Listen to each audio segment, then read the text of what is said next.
we're verbal.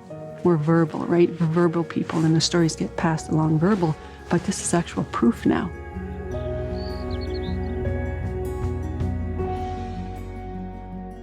We're here because on a beautiful sunny day in, July? I think it was July, late July. Late July, we started stumbling across these things that were just undeniably not natural.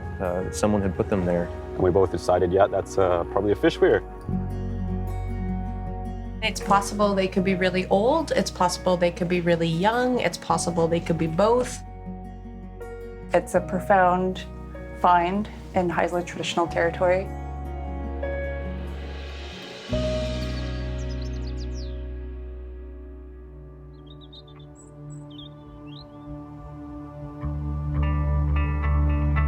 Today, we are going to tread on this traditional piece of territory. Creator, today we call upon our ancestors to bless this occasion.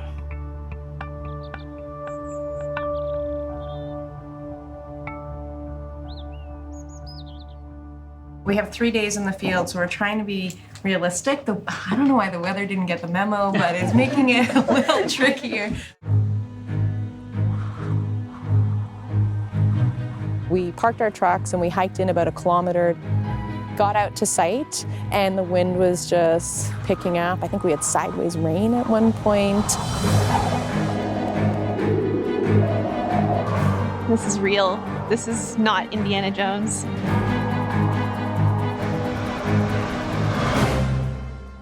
We had about 7 fish weir sites all over our territory. I really think this is a salmon. Yeah. These are salmon weirs.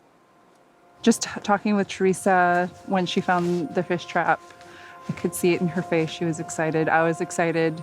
And then having an eagle fly over, a sign to us that we are doing right by what we're doing in the field.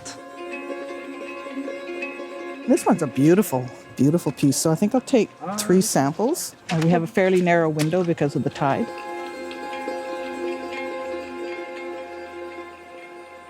You can see it's really well preserved.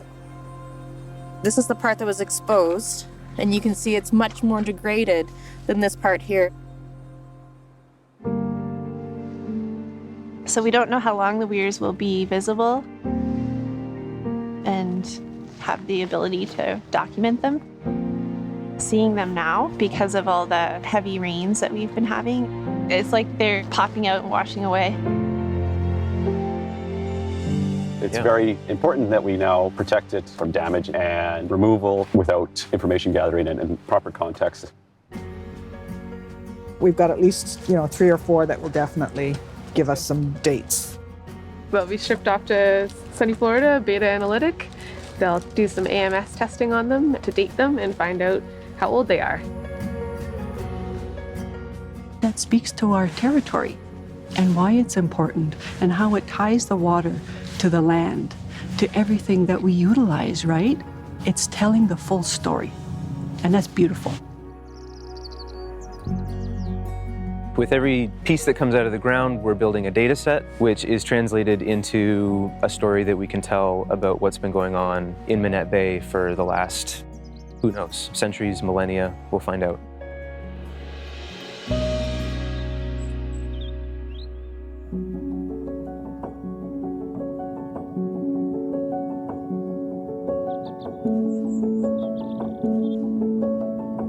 Tonight we're headed down to the Haisla Nation Council, and we're all gonna have an opportunity to share what came out of our crazy week in December. Okay, I'm gonna keep this fairly brief. What we found is evidence that people were constructing and using fish weirs in Minette Bay as early as 1,800 years ago. That is amazing, profound, and actually probably a miracle that it was even found. Our Aboriginal title has been affirmed today, and it goes back 1,700 years. This is quite historical for our nation. Because we don't have a modern-day treaty with the province and the federal government, we have always maintained we have a strength of claim. But this finding has definitely strengthened that beyond measure. What was told to us tonight was something that all our people knew before, but there was no proof. Now we have the proof.